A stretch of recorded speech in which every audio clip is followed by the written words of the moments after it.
ਭਾਜੀ ਨਾਲ ਕਰੋਗੇ ਤੁਸੀਂ ਪਿੱਛੇ ਨਹੀਂ ਰਹਿਣਾ ਭਲਵਾਨ ਐਡ ਤਾਂ ਨਾਲ ਅਨੀਲ ਅੱਗੇ ਕਰ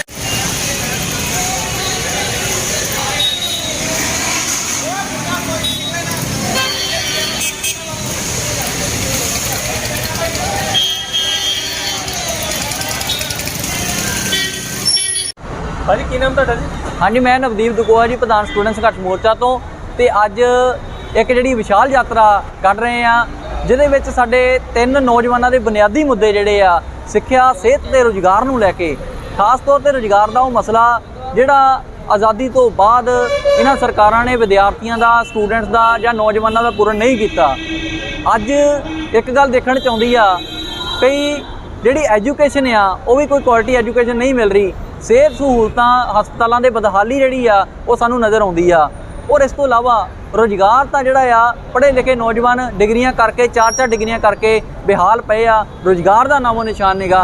इस करके अज नौजवानों ने तय किया भी अज सारियां पार्टियां दे अगेंस्ट और इन्हां सरकारां दे पंजाब और केंद्र सरकार के विरोध दे विच जिहड़ा रोस मार्च कढ़िया जाऊगा।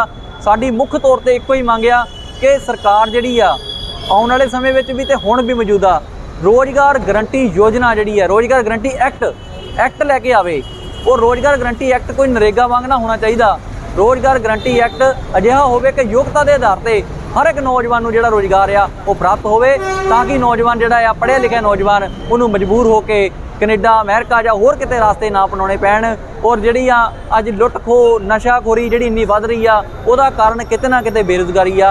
असीं चाहुंदे कि बेरोज़गारी नूं ठੱਲ पाउण लई रोज़गार गरंटी एक्ट लैके आंदा जावे और उदों तक जद तक ये एक्ट नहीं आंदा उदों तक जिहड़ा विरोध आ रोस आ ये साडा जारी रहेगा। कितनियां जथेबंदियां नाल ने? देखो अज जिहड़ियां समाजिक जथेबंदियां बहुत सारियां साडे नाल आ, बहुत वड्डी तादाद दे विच जिहड़े साथी आ वो नाल जुड़दे जाणगे और हज़ारां दा ये जिहड़ा काफला आ वो आउण वाले समय जिहड़ा हुंदा हो जाऊगा। पर एक गल मैं कहनी चाहुंदा कि राजनीतिक पार्टियां नूं ते सरकारां नूं थोड़ी जी सोच चाहिदी आ कि किस तरह आपां जिहड़ा नौजवान आ किस तरह नौजवानों नूं जिहड़ा बदहाल कर रहे हैं आपां उन्हां दे हक विच सोचीए, नहीं तो फिर आउण वाले समय 2022 ਦੀਆਂ ਚੋਣਾਂ ਵਿੱਚ नौजवान जिहड़ा आ वो इन्हां नूं सबक सिखा देणगे। सरकार वालों रोज़गार मेले भी लाए जाते हैं, कोई रोज़गार मेले होण जां रोज़गार मंडियां होण जो भी है सब तो एक हिसाब दा धोखा आ। सानूं ये गल दा साडे कॉलेजां विचों तां गड्डियां भर जांदियां भी तुसीं उत्थे जाके कहना तुहानूं रोज़गार मिल गया जी। ਅਸੀਂ खुद इस चीज़ का शिकार होए हो। ਇੱਥੇ ਕਾਲਜਾਂ ਦੇ ਪ੍ਰਿੰਸੀਪਲ ਕਾਲਜਾਂ ਦੀਆਂ ਮੈਨੇਜਮੈਂਟਾਂ ਭਰ ਬੱਸਾਂ ਆਪਣੀਆਂ ਭੇਜ ਦਿੰਦੀਆਂ ਕਿ ਤੁਸੀਂ ਉੱਥੇ ਜਾ ਕੇ ਸਿਰਫ ਮੀਡੀਆ ਵਿੱਚ ਇੱਕ ਗੱਲ ਕਹਿਣੀ ਕਿ ਰੁਜ਼ਗਾਰ ਤੁਹਾਨੂੰ ਮਿਲ ਗਿਆ, ਪਰ ਰੁਜ਼ਗਾਰ ਜੇ ਮਿਲਿਆ ਹੁੰਦਾ ਸਗੋਂ ਨੋਟਬੰਦੀ ਤੋਂ ਬਾਅਦ GST ਲੱਗਣ ਤੋਂ ਬਾਅਦ ਵਪਾਰ ਦਾ ਬੜਾ ਬੁਰਾ ਹਾਲ ਆ। ਇਸ ਤੋਂ ਇਲਾਵਾ ਜਦੋਂ ਹੁਣ ਕਰੋਨਾ ਮੰਦੀ ਦੇ ਦੌਰਾਨ ਕਰੋਨਾ ਦੇ ਹਿਸਾਬ ਨਾਲ ਨੌਜਵਾਨ ਜਿਹੜੇ ਆ ਬਦਹਾਲੀ ਦੇ ਨਾਲ ਭਿਸਕ ਰਹੇ ਆ ਔਰ ਰੁਜ਼ਗਾਰ ਉਹਨਾਂ ਦਾ ਖੋਹ ਹੋ ਗਿਆ। ਇਸ ਕਰਕੇ ਅੱਜ ਜਿਹੜਾ ਆ ਸਟੂਡੈਂਟ ਸੰਘਰਸ਼ ਮੋਰਚਾ ਮੈਦਾਨ ਦੇ ਵਿੱਚ ਉਤਰਿਆ ਨਾਲ ਸਾਰੀਆਂ ਜਥੇਬੰਦੀਆਂ ਦਾ ਸਹਿਯੋਗ।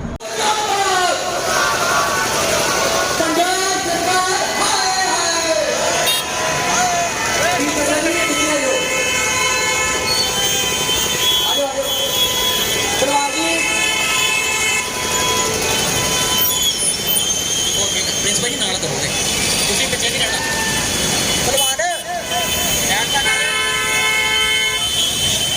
ਅਨੀਲ ਅੱਗੇ ਕਰ ਸਾਨੂੰ ਦੋ ਲੈਣਾ ਵਿੱਚ ਚੱਲਣ ਦੀ ਜ਼ਰੂਰਤ ਆ ਤੇ ਬਹੁਤੀ ਹੁੱਲੜਬਾਜ਼ੀ ਦੇ ਕਰਨ ਦੀ ਲੋੜ ਨਹੀਂ। ਔਰ ਸਾਥੀਓ ਆਪਾਂ ਨੂੰ ਇੱਕ ਸ਼ਾਂਤੀ ਦਾ ਪ੍ਰਤੀਕ ਦੇਣਾ ਚਾਹੀਦਾ ਤਾਂ ਕਿ